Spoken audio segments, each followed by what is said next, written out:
Have you ever looked into the eyes of the man who betrayed you, watching him smile, because he believes he just stole 100% of your life? Society claims the sweetest revenge is loud and bloody. The truth in modern America is entirely different. The most ruthless retribution takes the shape of my absolute quiet surrender. What happened in that Chicago courtroom was not my defeat. It was the opening shot of a brilliant trap. Hello, wonderful listeners of Haley Revenge Stories. Thank you so much for tuning in today. Unfortunately, YouTube has recently disabled our channel's monetization, leaving us without the budget to keep operating.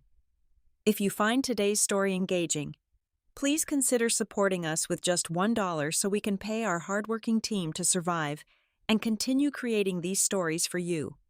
You can easily donate by scanning the PayPal QR code on your screen or clicking the link in the description or the pinned comment. My name is Gianna, and this is the story of how I orchestrated the most perfect legal trap of the century. The air conditioning inside the downtown Chicago courtroom was set to an absolute freeze, though perhaps the biting cold was simply the physical sensation of watching a decade of my life being surgically and mercilessly dismantled. The heavy mahogany paneling of the walls seemed to press inward, creating a suffocating, almost claustrophobic atmosphere. Across the center aisle sat Marcus Sterling. My soon-to-be ex-husband was draped in a bespoke charcoal gray Italian suit that probably cost more than my first two vehicles combined. His posture radiated a sickening practiced level of arrogance. He leaned in to whisper something to his heavily compensated silver-haired shark of a lawyer, a slow, predatory smirk playing on his lips. It was the unmistakable smile of a man who firmly believed he had already won the war. Directly behind Marcus, taking up two entire rows of the gallery, sat the Sterling family. They had positioned themselves like royalty holding court. I could feel the physical weight of their condescending, pitying glares drilling into the back of my neck. They were old money wrapped tightly in cashmere-tailored silk, and an air of absolute entitlement. They breathed in expensive musky perfumes that entirely failed to mask the moral rot underneath their polished exteriors. To them, I had always been nothing more than the commoner daughter-in-law. I was just the girl with dirt under her fingernails who had clawed her way up from the working class. As they whispered among themselves, shooting me glances filled with thinly veiled disgust, they were absolutely certain I was about to be tossed back onto the freezing streets with completely empty hands. Their legal demands were nothing short of a meticulously planned financial slaughter. Through his smug attorney, Marcus demanded outright ownership of our sprawling custom-built suburban mega mansion. Worse yet, he demanded 80% of the equity in Ethelgard Innovations. That was the biotechnology firm I had built from the ground up, pouring my own blood sweat, and thousands of sleepless nights into every single patent. But the most agonizing, soul-crushing blow of all was his final demand. He was demanding full, unconditional custody of our two young children. Listening to his lawyer speak made a physical wave of acidic nausea rise in my throat. The man stood there projecting his theatrical voice to the judge, painting a picture of a monster.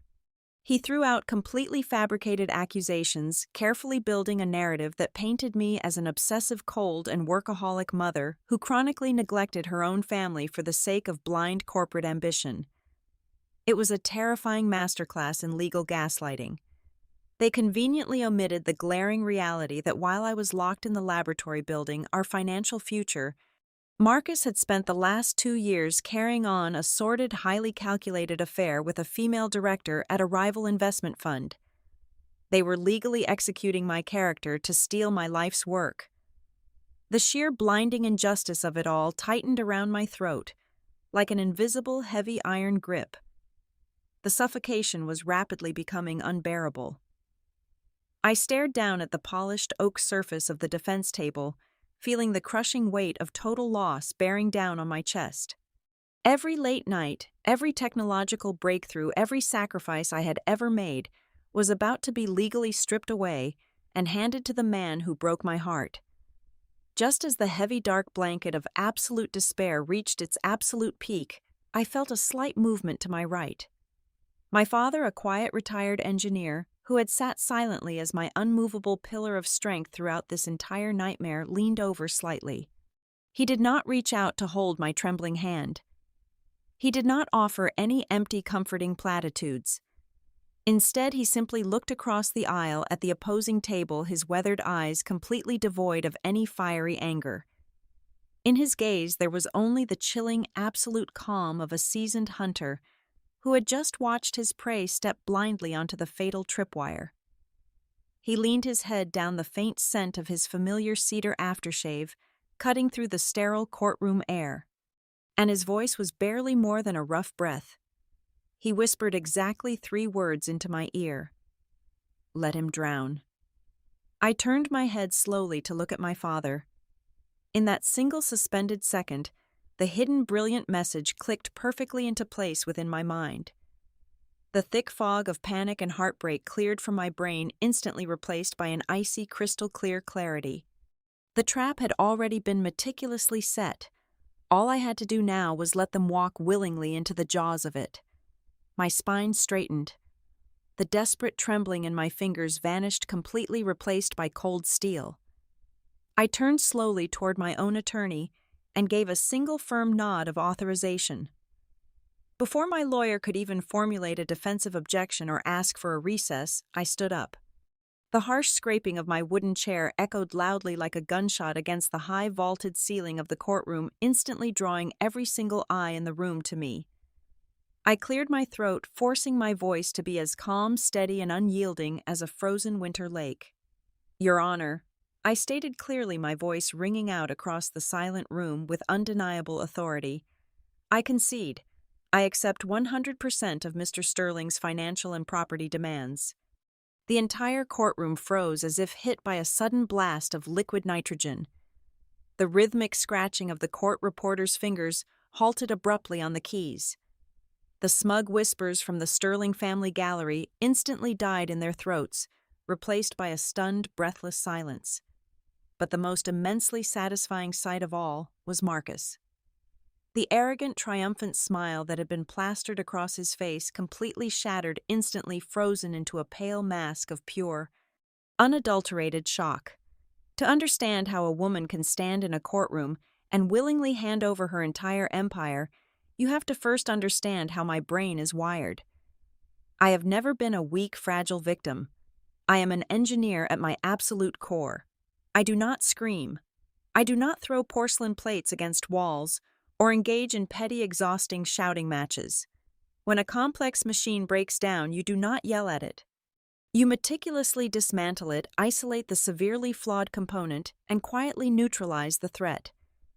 That was exactly how I approached my life.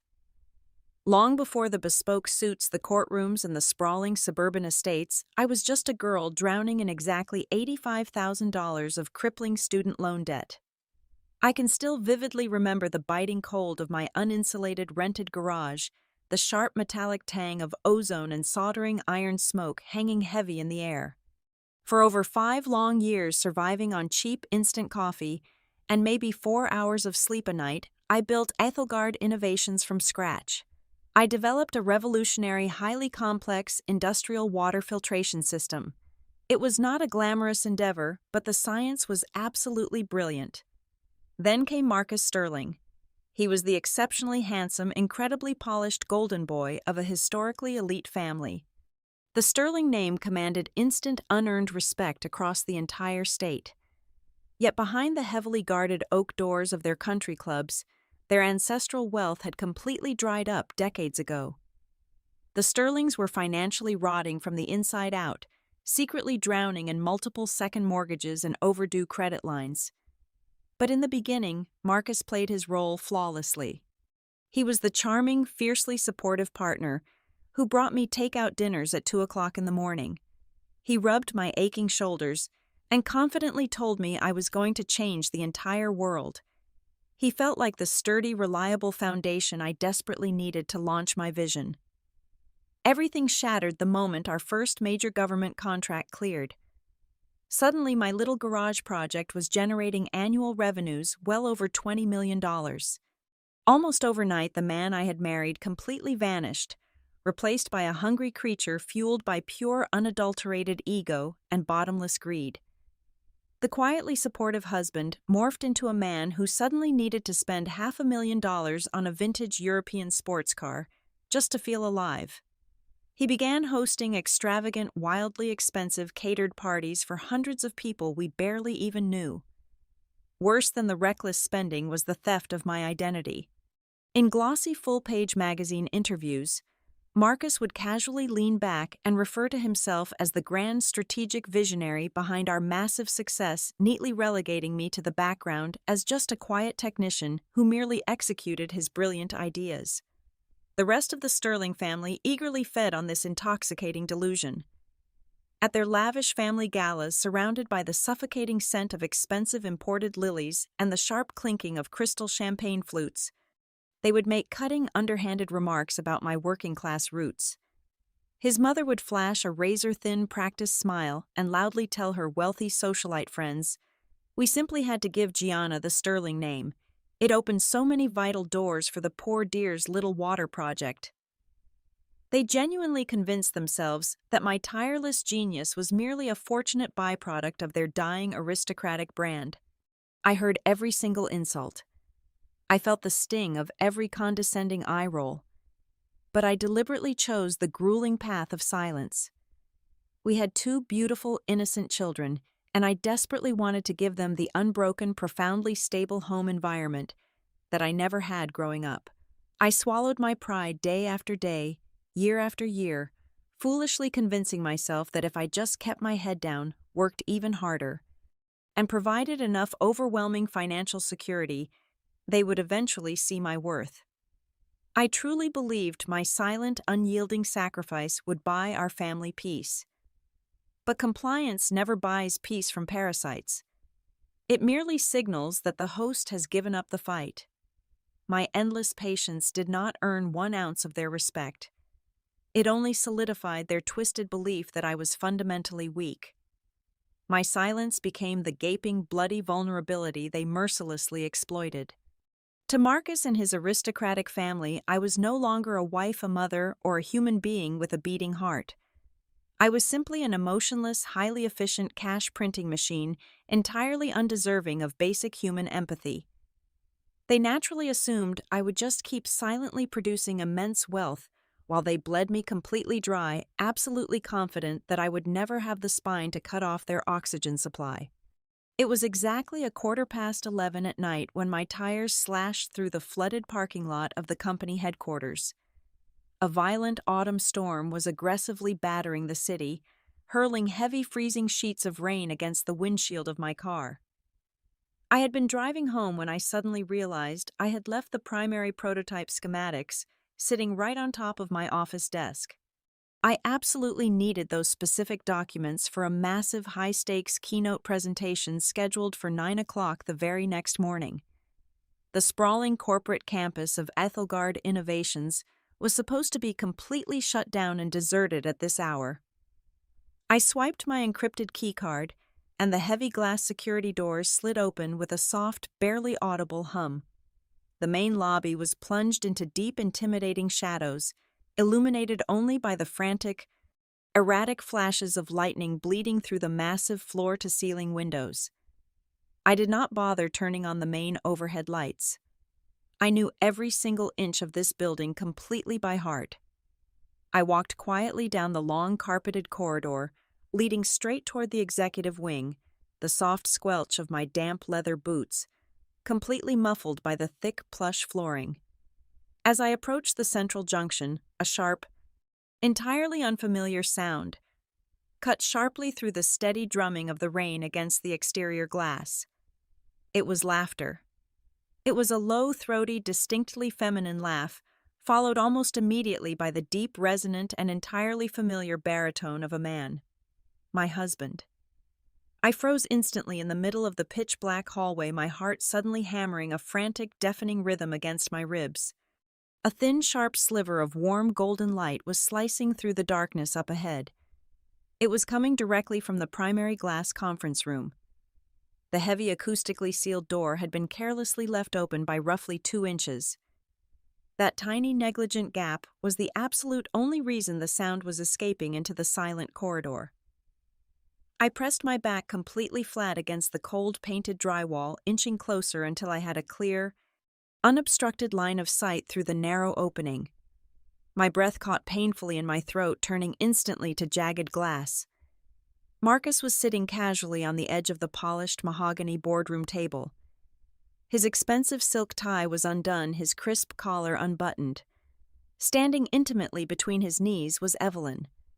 Evelyn was the highly ruthless senior managing director of the exact same venture capital fund we had just signed a massive, supposedly mutually beneficial strategic partnership with. She was slowly running her manicured fingers through his dark hair, casually holding a crystal glass of our most expensive corporate scotch in her other hand. I braced myself tightly for the crushing, suffocating agony of a heartbroken wife discovering a sordid physical affair. But what I heard next completely paralyzed my entire nervous system, instantly freezing the blood inside my veins. They were not just whispering secret romantic promises. They were aggressively going over our highly confidential financial spreadsheets. "The board of directors is already eating right out of the palm of my hand," Marcus was saying, confidently swirling the amber liquid inside his expensive glass. "We have quietly secured the necessary votes. Once your fund unexpectedly triggers the leverage clause in the first quarter of next year, we can swiftly initiate the hostile takeover. We will force a sudden vote of no confidence and strip her of all her executive voting rights." Evelyn took a slow, deliberate sip of her drink, a genuinely venomous smile spreading across her perfectly painted lips. "Are you absolutely sure she will not fight back? She built this core technology completely from scratch, Marcus. She is completely and utterly obsessed with it." Marcus threw his head back and laughed, a loud, cruel, and echoing sound that made my stomach twist violently. He scoffed loudly, waving his hand dismissively. "Her fight back. She only knows how to bury her face in a computer. Take her to court, threaten to take custody of the kids, and she will panic and let go of the company immediately. She is entirely predictable. The very second I threaten to take the children away legally, she will fold like a cheap paper tent and hand us the absolute keys to the kingdom." In that singular, horrifyingly clear moment, the entire foundation of my reality violently fractured and collapsed. This was not just a tragic domestic story of a husband finding temporary comfort in another woman's bed. This was a highly coordinated, multi-million-dollar corporate assassination. They were deliberately weaponizing the two most sacred, precious things in my entire universe.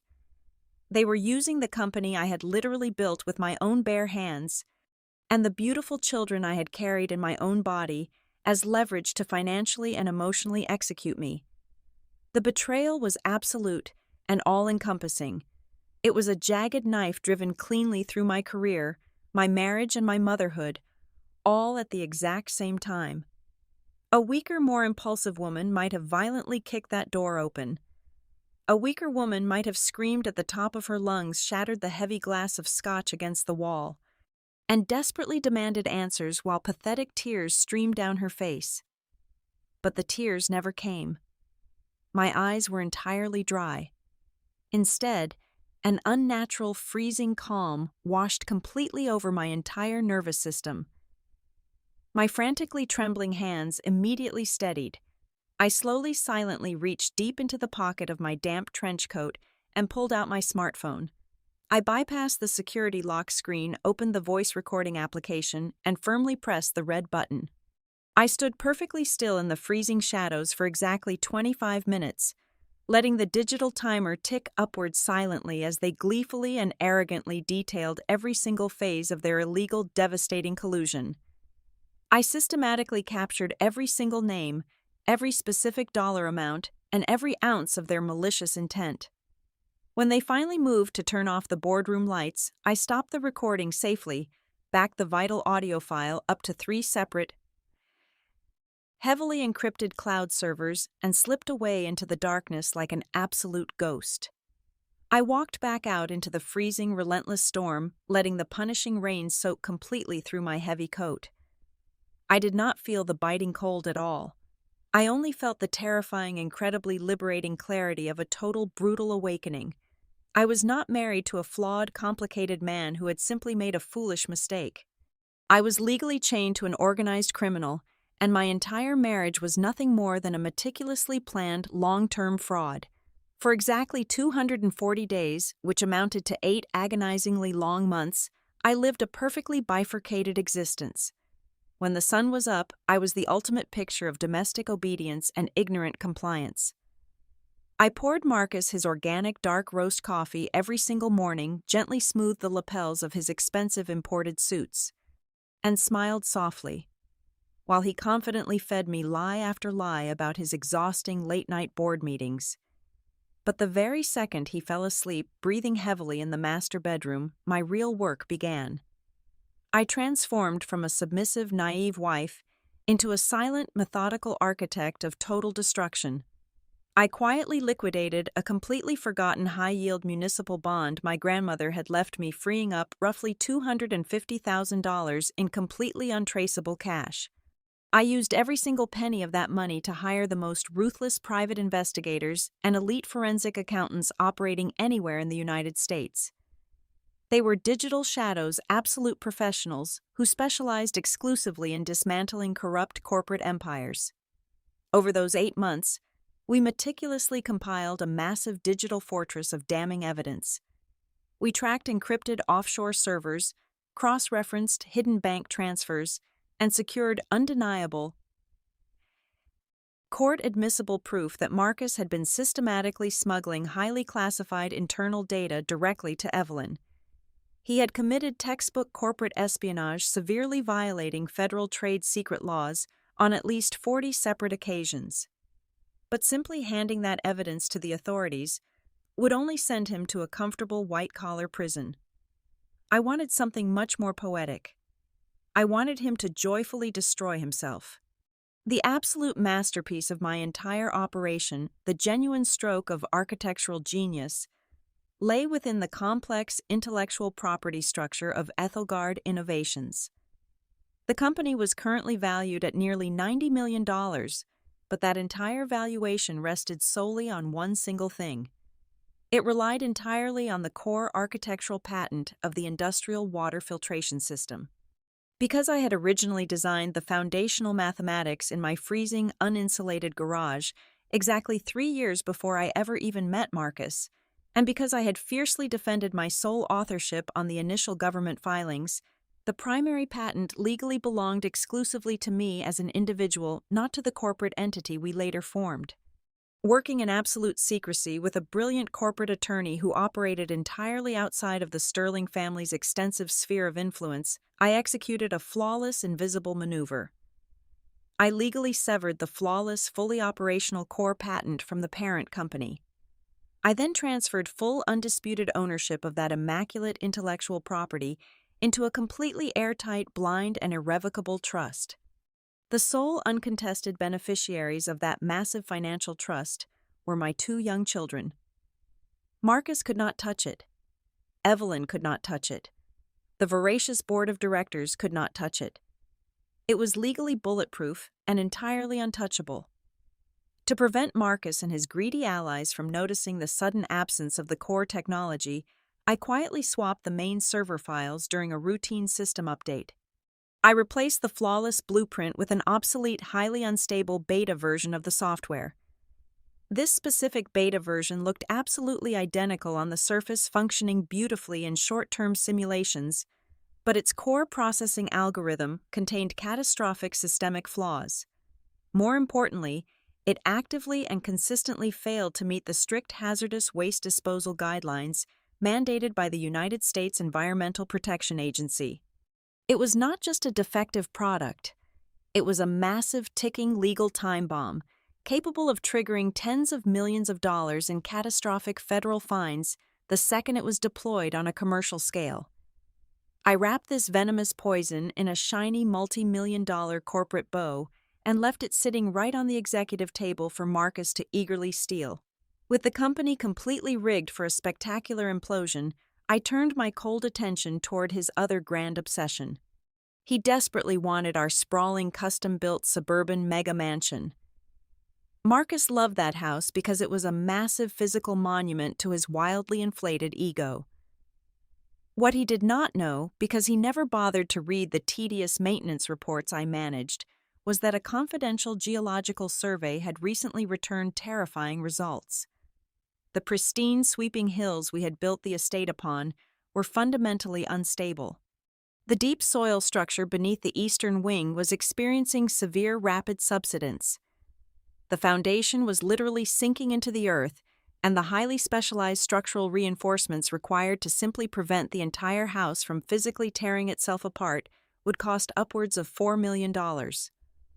When the annual property insurance renewal documents arrived in the mail, I carefully reviewed the comprehensive policy.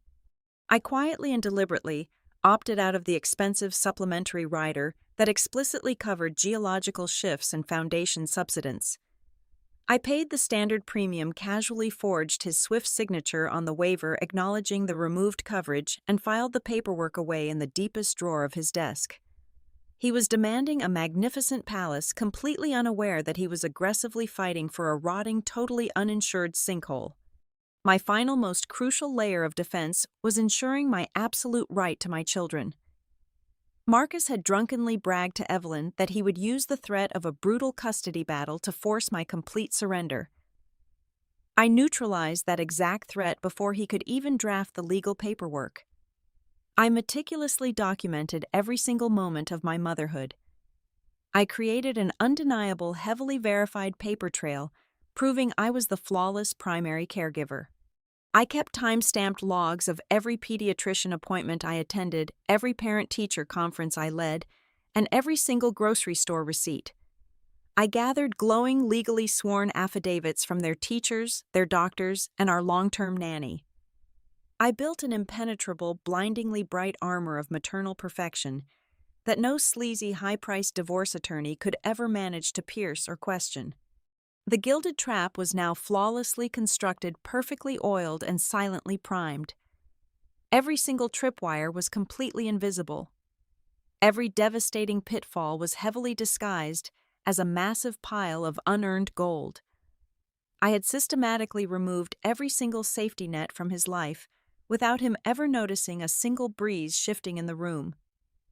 I had built a magnificent, towering house of cards, and I had intentionally left the front door wide open. All I had to do now was sit perfectly still in the center of the web, breathing softly and wait patiently for the inevitable day. His suffocating greed finally pushed him to proudly file the divorce papers. The ink on the final divorce documents was barely dry before Marcus and the entire Sterling family threw what could only be described as a lavish royal coronation. I heard through the inevitable, gossiping grapevine of our mutual acquaintances that they had completely rented out the top floor of the city's most incredibly expensive exclusive downtown hotel.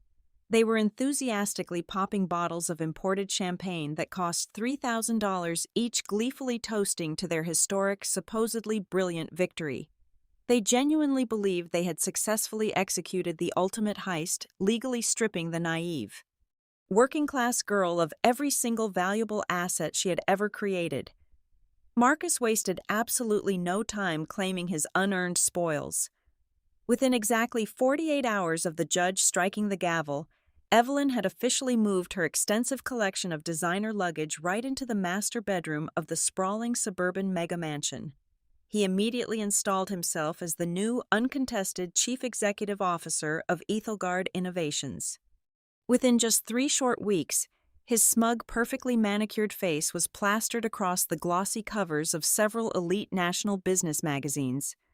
He confidently gave lengthy, arrogant interviews detailing his aggressive, visionary restructuring of the company, happily soaking up the immense praise of the corporate world. He was a man completely and entirely drunk on the intoxicating illusion of total, absolute power. In stark, beautiful contrast, I quietly packed up my children's belongings and moved us into a modest, incredibly cozy 3-bedroom apartment located on the much quieter, greener side of the city. I did not write a single bitter or vindictive post on any social media platform. I did not call any of our mutual friends to cry, complain, or seek validation. I simply changed my phone number, completely severed every single tie to their toxic, exhausting world, and vanished smoothly into the comforting embrace of absolute peace. For the first time in nearly a decade, I woke up to the warm sunlight and the sound of my children laughing over breakfast, completely free from the crushing daily weight of Marcus's bottomless expectations and the family's suffocating judgment. For the first 4 months, Marcus operated under the blissful, dangerous delusion that he was an invincible business god. Armed with what he firmly believed was my flawless golden key technology, he recklessly hit the accelerator. He confidently signed several massive multi-year supply contracts with enormous industrial manufacturing conglomerates, legally binding Ethelgard Innovations to deliver the high-capacity water filtration units on a massive scale. He had absolutely no idea he was actively mass-producing and deploying the poisoned beta version of the software. Every single lucrative contract he proudly signed with his expensive gold pen was simply another incredibly heavy stone added to the massive invisible anchor tied securely around his neck. While he was busy enthusiastically showing off his empty stolen crown, I was quietly building a brand new empire in the shadows. Utilizing the authentic, legally untouchable core patent safely secured within my children's blind trust, I launched an entirely new, highly classified project. Because the real technology was operating flawlessly and with unprecedented groundbreaking efficiency, I did not need to beg arrogant venture capitalists for funding. Instead, I quietly presented the data and secured a massive, fully funded development grant directly from the federal government. I was operating purely on undeniable science and quiet efficiency, while Marcus was operating entirely on stolen vanity. The incredibly satisfying irony of fate is that immense greed is an incredibly heavy physical burden, and a weak, rotting foundation can only support that crushing weight for so long. The very first visible cracks in his shining golden armor appeared exactly 5 months after the divorce was finalized. A sudden severe drop in temperature caused the already shifting soil beneath the eastern wing of the mega mansion to violently contract. The severely compromised foundation finally gave way and buckled. The main high-pressure water pipe running directly under their imported Italian marble flooring snapped clean in half. Thousands of gallons of freezing muddy water violently flooded the entire lower level, utterly destroying his custom-built wine cellar, his private home theater, and hundreds of thousands of dollars in imported furniture. When the frantic emergency utility crews finally managed to shut the main water line off, the structural engineers delivered the fatal, unchangeable diagnosis. The sprawling house was actively sinking into the earth, and the immediate non-negotiable stabilization repairs would cost exactly $2,500,000. Marcus, operating under his usual arrogant assumption that he was fully protected aggressively, called the insurance company.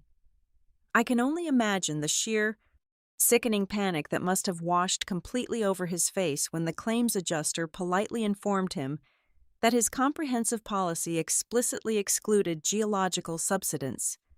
Because he had completely drained his liquid cash reserves, throwing lavish parties, buying expensive jewelry for Evelyn, and desperately maintaining his exhausting billionaire lifestyle, he simply did not have the cash to fix it. His magnificent stolen palace was literally swallowing him whole, and he was completely trapped inside it. The final collapse of the Sterling Empire did not begin with a quiet whisper. It began with the deafening roar of federal vehicles tearing into the corporate driveway. Exactly 7 months after Marcus had legally stolen my company, the United States Environmental Protection Agency executed a massive, completely unannounced raid on the Ethelgard Innovations headquarters. Heavily armed federal agents in dark windbreakers stormed the pristine executive floors, physically seizing every single computer server, physical hard drive, and filing cabinet in the building. The fatal beta version of the software I had deliberately left behind had done exactly what it was perfectly programmed to do. It had consistently and catastrophically failed every single hazardous waste protocol during their massive commercial rollouts. The government auditors quickly uncovered that the newly installed systems were illegally dumping highly toxic chemical byproducts directly into municipal water supplies across 3 different states. The resulting federal penalties were completely unprecedented, amounting to a staggering $75 million in immediate, non-negotiable fines. The sheer scale of the disaster triggered an instantaneous, violent chain reaction across the entire financial sector. The moment the federal indictments were unsealed to the public, the primary investors scattered like terrified insects. Evelyn, suddenly realizing that her own prestigious venture capital fund was now directly implicated in a massive environmental catastrophe and severe corporate fraud, acted with the exact ruthless self-preservation I always knew she possessed. She instantly turned on Marcus. In a vicious, entirely public boardroom coup, she aggressively threw him completely under the bus.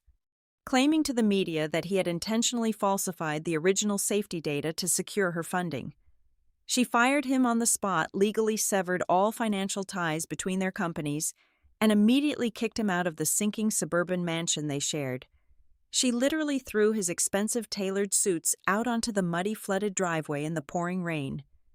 Without his heavily inflated corporate salary and completely cut off from the investment fund, Marcus went entirely bankrupt in less than 48 hours.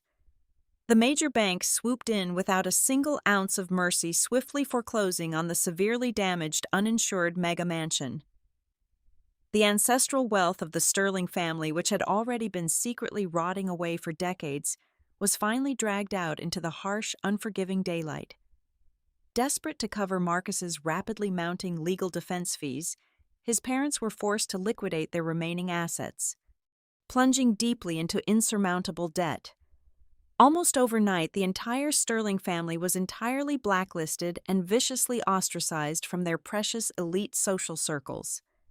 Their exclusive country club memberships were suddenly revoked, and their phone calls were completely ignored by the exact same wealthy friends who had once happily drank their expensive imported champagne.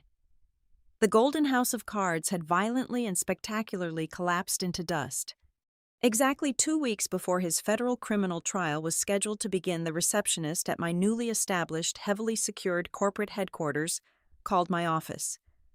She calmly informed me that a frantic, severely disheveled man was aggressively begging to see me. When Marcus finally walked into my expansive top-floor corner office, the physical transformation was genuinely shocking.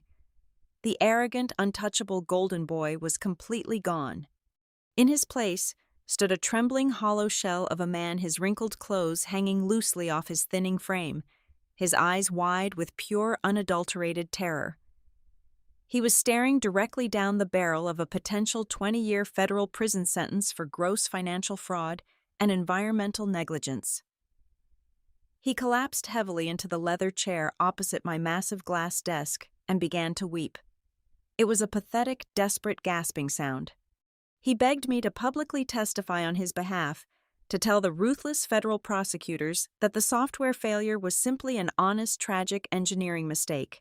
He begged for access to my new company, which was already officially valued at over $300 million, crying hysterically that we could rebuild our broken family together. I did not yell.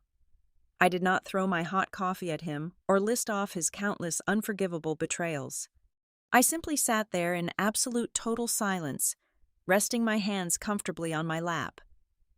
I looked at him with the exact same mild, detached curiosity one might use when observing a dying bug on the sidewalk. I let the heavy, suffocating silence stretch out for exactly 3 agonizingly long minutes. I let him hear the steady, rhythmic ticking of the wall clock, forcing him to drown completely in his own pathetic desperation. "Marcus," I finally said, my voice completely devoid of any anger, sadness, or empathy, "you have exactly 30 seconds to leave my building before I instruct my security team to physically throw you out onto the street." He stared at me, his mouth opening and closing like a suffocated fish, finally realizing the absolute terrifying truth. I felt absolutely nothing for him. No hatred, no lingering love, nothing. He stumbled blindly out of the room, completely broken by the sheer crushing weight of my total indifference. That weekend, I took my 2 beautiful children to a quiet, cozy cabin located deep in the peaceful countryside. We spent the entire afternoon skipping smooth stones across a crystal-clear lake, the warm afternoon sun shining brightly against our faces. Watching them laugh freely, completely safe, and entirely untouched by the toxic rot of the Sterling family, I finally understood the profound truth of my journey.